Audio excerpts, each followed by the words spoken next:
A discussão sobre políticas públicas de prevenção e atendimento a usuários de drogas tomou um novo fôlego depois que o ex-presidente Fernando Henrique Cardoso lançou a Comissão Global sobre Políticas das Drogas. Na Câmara, a Comissão de Seguridade Social e Família criou uma comissão externa para propor mudanças na legislação sobre o assunto. Para falar sobre isso, está aqui com a gente a deputada Carmen Zanotto, do PPS de Santa Catarina. Seja bem-vinda ao programa, deputada. A senhora que é da área, já foi secretária de saúde, já trabalhou como enfermeira. Como é que a senhora vê essa proposta da ONG, criada pelo ex-presidente, de descriminalizar o uso de drogas e também de regular o uso dessas substâncias? Aminelis, esta iniciativa ela traz também para casa uma discussão com mais intensidade. Então, as discussões não estão só acontecendo nos estados, no conjunto dos profissionais que cuidam dessa situação. Ela está agora na comissão com muita intensidade porque isso é crescente. Não tem nenhum município brasileiro que a gente possa afirmar que não tem nenhum usuário ou que a droga não esteja sendo comercializada. Tanto nas pequenas, médias como nas grandes cidades e também com muita intensidade nos homens do campo. Então, é uma situação que precisa do enfrentamento, precisa de políticas públicas integradas para que a gente possa dar uma resposta à nossa sociedade o mais rápido possível. Inclusive, foi mostrado no último mapa da violência, divulgado pelo Ministério da Justiça, que houve realmente uma migração para o interior do problema das drogas junto com a violência. Como é que a senhora acha que deve ser trabalhado isso aqui na Câmara e no governo em relação à saúde de um lado e o combate à violência de outro? Bom, a droga leva à violência também, né? E a desagregação familiar, por quê?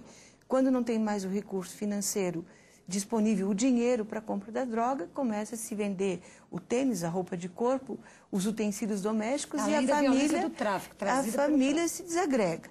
Por outro lado, tem o que vende, que lucra com isso e tem a violência. Então, nós temos que ter políticas fortes no sentido de o Ministério da Justiça, a gente tentar e lutar mesmo para que a gente consiga prender o máximo possível das drogas que estejam entrando no Brasil e tratar com políticas integradas entre o Ministério da Saúde e aí no Sistema Público de Saúde brasileiro nós temos as 3 esferas de governo, né, as secretarias estaduais, municipais e o Ministério da Saúde, com políticas integradas com as demais secretarias, para o combate à violência, para o comércio da droga, mas em especial não esquecer de uma coisa muito importante, que é o tratamento desse conjunto de pessoas. Porque essas pessoas precisam da atenção da sociedade e do cuidado do poder público, porque são dependentes. Eles estão doentes, eles dependem da droga, eles são um viciado. E por ser essa pessoa dependente, viciada na droga, ela precisa de um olhar da sociedade que não é o olhar de desprezo, o olhar de não estou vendo a Cracolândia, não estou vendo aquela mãe desesperada que está lá com o seu filho em conflito dentro de casa. A sociedade e nós, aqui da Câmara, temos que discutir e fazer propostas, e esta comissão está tendo esse papel. Eu participo da comissão não na condição de titular e nem de suplente, mas na condição de parlamentar, e as discussões que a gente tem acompanhado e tem participado, elas estão sendo intensas nesse sentido. Quais são as políticas públicas que a gente pode implementar no país para que a gente possa reduzir o número de usuários e melhorar o tratamento dessas pessoas? Essa comissão ela tem viajado a alguns países para estudar as políticas que são aplicadas ali, a exemplo de Portugal, por exemplo, e da Holanda.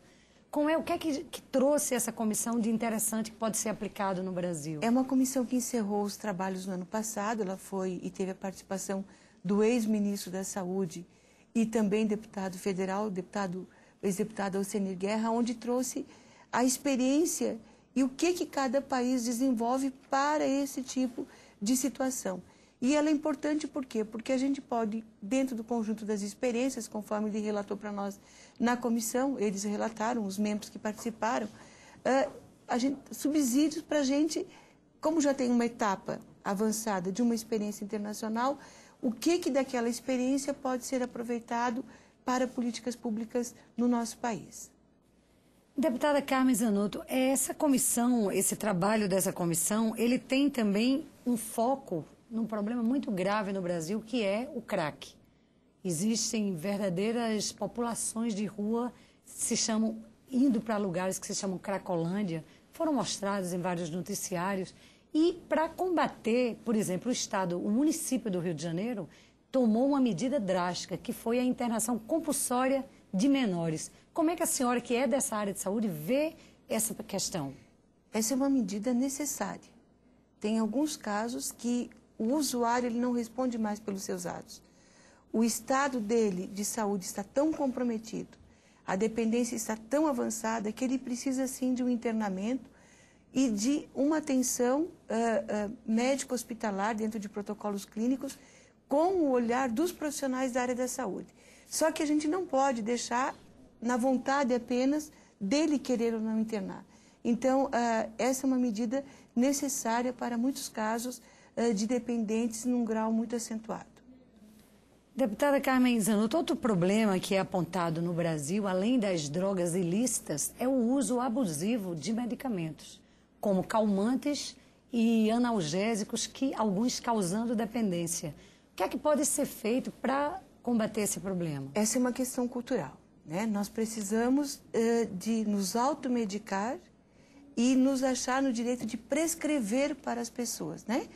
Quando uma pessoa tem dor de cabeça, recomenda para outra, olha, usa isso, usa aquilo, usa aquele outro. A gente naturalmente faz. Isso. E a gente vai à farmácia e passa a comprar de rotina e isso vai se acentuando. Por isso que todo medicamento deve ter orientação e prescrição médica. Porque, por enquanto, é só os antibióticos, uso de substâncias controladas que tem isso. Não, aí tem os receituários especiais também, né? Mas a gente, por exemplo, quando passa a usar um analgésico de rotina, ele passa a não responder mais, usa um outro mais forte e vai indo. Então, por isso que, para você usar o medicamento, você tem que ter uma causa definida. E quem deve definir o diagnóstico é o profissional. Então, é muito importante a prescrição do médico para os medicamentos. Para qualquer medicamento a senhora defende? O uso contínuo de medicamentos. Por exemplo, quem usa analgésico de rotina tem que descobrir qual é a causa daquela dor para não ficar usando o analgésico. Então, é claro que não são todos os medicamentos que precisarão de receituários especiais como a gente tem no país. Mas não se deve usar medicamento de uso contínuo ou mesmo se automedicar ou medicar as demais pessoas sem ser profissional da área. Deputada, e quais são os próximos passos dessa comissão que a senhora está acompanhando? A senhora também participa de uma comissão que é a comissão do álcool. Isso. Por que essas comissões trabalham separadamente? Como é que a senhora vê isso? Na casa, elas estão instituídas como comissões especiais separadas. Mas o álcool e as drogas, eles estão interligados. Então, o que a gente defende, né? Nós temos uma situação complexa que é a falta de leitos para internamento, mesmo nos casos de internamentos compulsórios, precisa internar e não tem aonde internar. E quando a gente diz leito público, leitos assegurados pelo Sistema Público de Saúde, pelo SUS. Que haja uma previsão do governo para dobrar esse número de leitos hoje. Nós precisamos dobrar, financiar bem, ou seja, pagar bem estes leitos, porque tem todo um tratamento que não é medicamentoso, que é da equipe multidisciplinar, que dá apoio a esses pacientes internados, e também as estruturas de retaguarda, né? Desde o Programa de Saúde da Família, com as equipes de agentes comunitários de saúde, a equipe do PSF, a parte das unidades básicas de saúde e os CAPs que nós temos no Brasil, mas ainda precisamos ampliar mais, que são os centros de atendimento psicossocial e tem os específicos de álcool e drogas. Esses são públicos? São públicos. Mas o número que nós temos no país ainda é insuficiente para a demanda que nós temos. Cresceu bastante, é importante que a gente deixe isso também claro. E nós temos um outro lado da sociedade que tem um trabalho belíssimo, que são as comunidades terapêuticas, que nós precisamos inseri-las no serviço público, comprando leitos, né? Financiando os internamentos das pessoas que precisem passar um período nas comunidades terapêuticas, que tenham protocolos, que sigam as normas da vigilância sanitária, para com isso as pessoas menos favorecidas poder ter acesso também a esse trabalho belíssimo de muitas vezes de milhões de pessoas voluntariamente apoiando essas comunidades terapêuticas. Deputada Carmen Zanotto, infelizmente o nosso tempo acabou. Eu lhe desejo muito boa sorte nesse trabalho, que é um trabalho fundamental para a população brasileira, esse sucesso dessa política, e volte outras vezes. Muito obrigada. E você que nos acompanha, um abraço e a gente se vê em breve aqui no Palavra Aberta.